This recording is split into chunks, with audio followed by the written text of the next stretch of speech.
సంజానే తోనే తాని నేనాను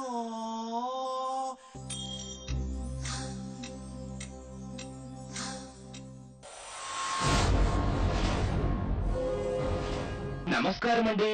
నేను సుపరిచితునండి. ప్రత్యేక కార్యక్రమానికి స్వాగతం.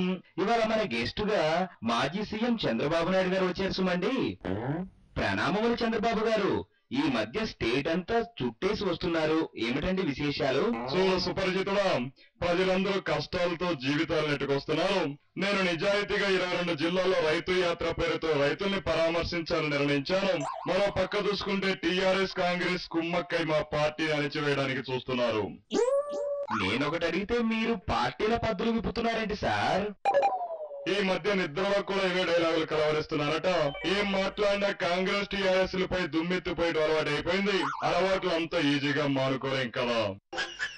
అన్నట్టు వ్యవసాయం దండగన్న మీరు రైతుల కోసం యాత్ర చేయటం ఏంటని ఇతర పార్టీలు విమర్శిస్తున్నాయి కదండి, దానిపై మీ స్పందన ఏంటి? ఇతర పార్టీలో ఉన్న వాళ్ళకి బుద్ధి జ్ఞానం లేదు. నేను వ్యవసాయం దండగం లేదు. రైతు కూలీలో పిల్లలు రైతు కూలీలు అవుతున్నారన్నారు. వాళ్ళంతా చదువుకొని ఉన్నత స్థాయిలోకి రావాలని కోరారు. దాన్ని కాంగ్రెస్ తప్పుగా చూపించింది.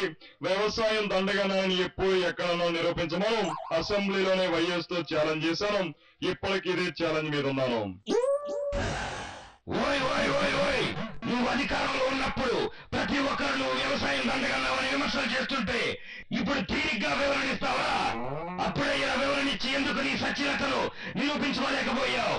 రైతుల సమస్యలపై అప్పుడు తీవ్ర నిర్లక్ష్యం చేసి ఎంతో మంది రైతుల ఆత్మహత్యలకు కారణమైంది మీ ప్రభుత్వ హయాంలోనే కాదా?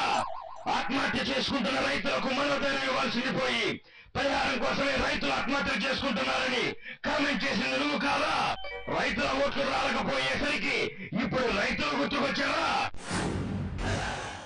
సరే కాని చంద్రబాబు గారు, మేము అధికారంలో ఉంటే 2 నిమిషాల్లో తెలంగాణపై తేల్చేస్తామని మొన్న ఈ మధ్య ప్రకటించేశారు. ప్రతిపక్ష పార్టీగా ఆ సమస్య పరిష్కారం కోసం కృషి చేయాల్సిన బాధ్యత మీకు లేదా?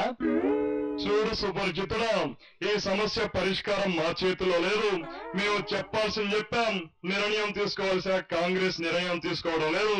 మేము అధికారంలో ఉంటే 2 నిమిషాల్లో తెలంగాణపై తేల్చేసేవాళ్ళం. చంద్రబాబు గారు, మనతో మాట్లాడటానికి కేసీఆర్ గారు వచ్చారు సుమండి. ఇగో చూడు చంద్రబాబు, నీకు 2 అన్న పదం బాగా అలవాటైంది. బయటకు వస్తే 2 ఏళ్లు ఊపుతావు. సీమాంధ్ర తెలంగాణ 2 ప్రాంతాలు 2 కళ్ళు అంటావు. 2 ప్రాంతాల్లో పార్టీని బతికించుకోవాలంటావు. ఇప్పుడు 2 నిమిషాలు తేల్చేస్తానంటూ కొత్త పాట అనుకున్నావు. 2కి నీకు ఏదో మ్యాచ్ ఫిక్సింగ్ ఉందని మా అనుమానం. 2 ప్రాంతాల నాయకులను 2 రకాలుగా డీల్ చేస్తున్నావు. ఇక్కడ వాళ్ళని జై తెలంగాణ అనమంటున్నావు. వీళ్ళు అనే లోపే మీ ఆంధ్ర లీడర్లు సమైక్యాంధ్ర అంటూ దిక్కుమాల ర్యాలీలు చేస్తున్నావు. 2 ప్రాంతాల ప్రజల్ని కన్ఫ్యూజ్ లో పెడుతున్నావు. ఇప్పుడు రైతు యాత్ర అంటూ తెలంగాణకు వస్తే నీ కాలిర గొడ్డుడు గాయం, నిన్ను గొడ్డును బాదినట్టు బాదుడు గాయం. అది సరే కాని చంద్రబాబు గారు, అవిశ్వాస తీర్మాన భారం రివర్స్ అయినట్లయింది కదండి. ప్రభుత్వంపై అవిశ్వాస తీర్మానానికి మేము భయపడటం లేదు. కాంగ్రెస్ టీడీపీ కుమ్మక్కైందని నిన్న మాకెందుకు? మేము తీర్మానాన్ని స్పీకర్ పంపుతాం. తెలుసుకోవాల్సింది అధికార పక్షం. ఇప్పుడు మాట్లాడుతున్న టీడీపీ కాంగ్రెస్ అవగాహనతో నడుస్తున్నాయని తెలుస్తుంది. నీకు సీఎం కు మ్యాచ్ ఫిక్సింగ్ జరిగిందని అనుమానం బలపడుతుంది. ఎప్పటికైనా ఈ గోడ మీద పెళ్లి పాలసీ వదులుకో, అప్పుడే ప్రజల్ని నమ్ముతారు. చంద్రబాబు గారు, మీ మీద వచ్చిన ఆరోపణలు మన రాష్ట్రంలో ఏ ముఖ్యమంత్రిపై రాలేదు. దానికి మీకు బాధగా లేదా? బాధపడితే మాత్రం ఏమొస్తుంది? బాబు జమానా అవినీతి ఖజానా అన్న కమ్యూనిస్టులు వెంటనే వచ్చి ఎన్నికల్లో మాతో కలిసిపోయారు. ఏలేరు స్కామ్ నుంచి ఇప్పటి వరకు ఎన్నో లింకులు కట్టారు. ఏమీ చేయలేకపోయారు. మా ఆస్తుల వివరాలు బయట పెట్టారు. ఇప్పుడు హైకోర్టులో కేసును ఎదుర్కొంటున్నాను. కాయలున్న చెట్టుకే రాళ్లు పడతాయంటారు. అలాగని సరిపెట్టుకుంటున్నారు.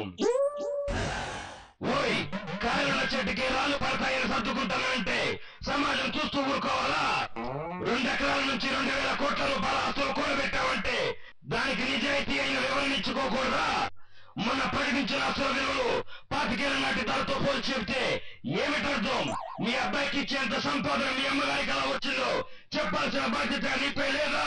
ఒక ప్రజాప్రతినిధిగా నీకు సచిలత్వం నిరూపించుకోవాల్సిన బాధ్యత నెత్తి మీద ఉంటే దాన్ని తీసి పక్కన పెట్టి వైరాగ్యపడేలాగా కోరుతున్నావేం? అయ్యో అయ్యో అయ్యో, నాకేం జరుగుతుందో నాకే తెలియటం లేదండి సుమండి. జనాన్ని అమాయకులు చేసి నాటకాలాడే రాజకీయ నాయకులు ఈ అపరిచితుల నుంచి తప్పించుకోలేరు. Just minute. ఈ కార్యక్రమం ఎవరిని కించపరచని కాదు సుమండి, అందరూ హాయిగా నవ్వుకోవడానికి మాత్రమే గుర్తుంచుకోండి. తాజా వార్తల విశ్లేషణ కోసం చూస్తూనే ఉండండి టీవీ5. మళ్ళీ రేపు ఇదే టైం కలుద్దాం. అంతవరకు సెలవు.